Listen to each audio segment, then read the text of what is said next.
As the market floundered, financial leaders were as optimistic as ever. More so.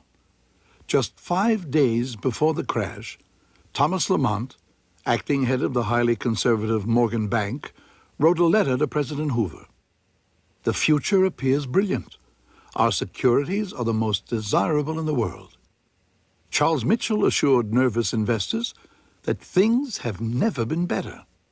Practically every business leader in America and banker, right around the time of 1929, saying how wonderful things were and the economy had only one way to go, and that was up. Unfortunately, he didn't have a crystal ball to predict the future. There's an old saying on Wall Street that the two most important emotions are fear and greed. And you go from fear to greed in about a fraction of a second. So you're very, very greedy. And you say to yourself, I want to make more. And then the market goes down 10 points and you get frightened. I want to keep what I have, so you sell everything. And that's how you have a panic. So you can have a panic on the upside, people rushing in to get in before the train takes off, and a panic on the downside, trying to get off the train before disaster hits. Monday, October 21st. Hoover, along with the political and financial leaders of the country, arrives in Dearborn, Michigan, to celebrate the 50th anniversary of Edison's invention of the light bulb. The host is Henry Ford. The country is reminded that in 50 short years, men like Ford, Durant, and Edison had transformed America from a third-rate power into the industrial giant of the world. And while they celebrated, their world was beginning to fall apart. There came a Wednesday, October 23rd, when the market was a little shaky, weak. Whether this caused some spread of pessimism, one doesn't know. It certainly led a lot of people to think they should get out. And so on Thursday, October the 24th, the first Black Thursday, the market, beginning in the morning, took a terrific tumble.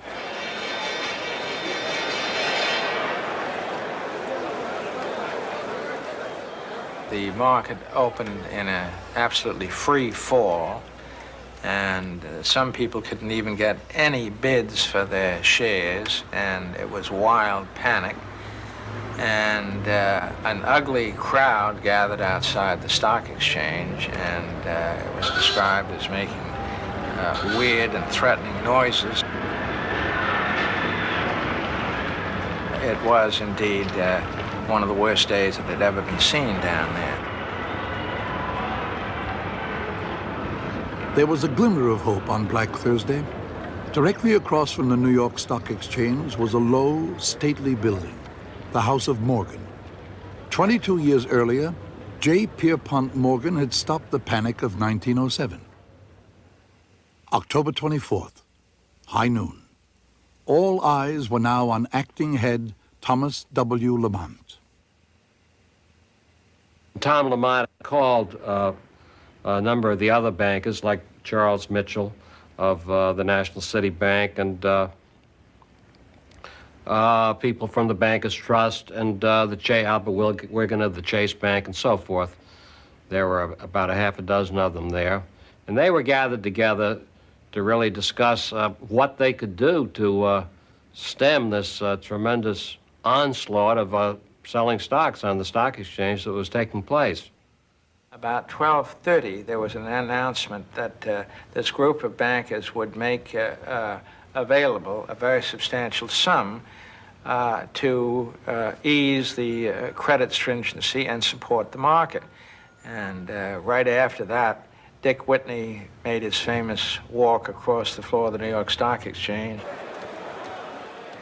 Richard Whitney, vice president of the exchange, was chosen by the bankers to be their representative.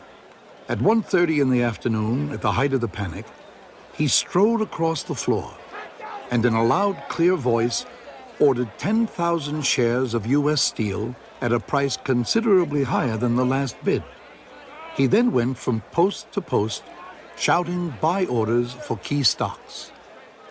Stood up on one of the seats at the post, and he said, I give it 45 for 50,000 Standard Oil.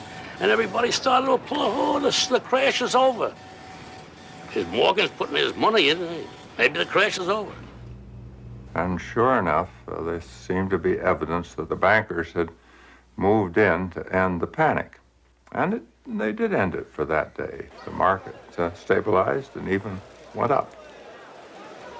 The New York Times said that thanks to the formation of this bankers pool, most observers felt that the panic and the great sell-off was over.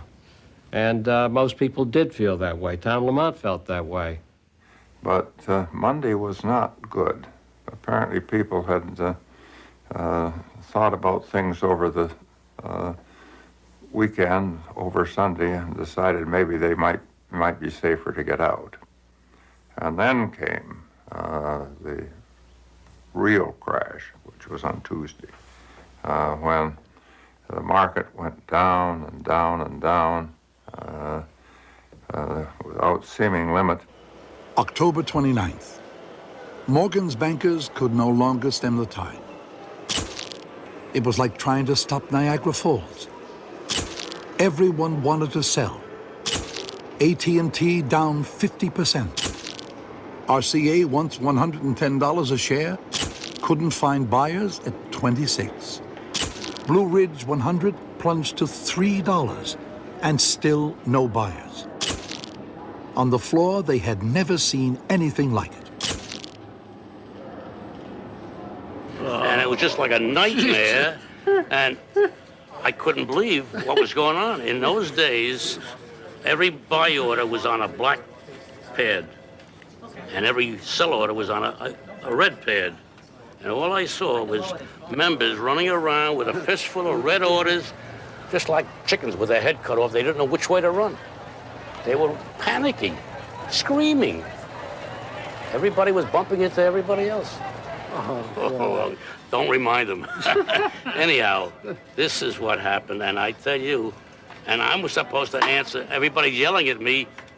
I said, what am I supposed to do? I mean, nobody knew what the hell to do.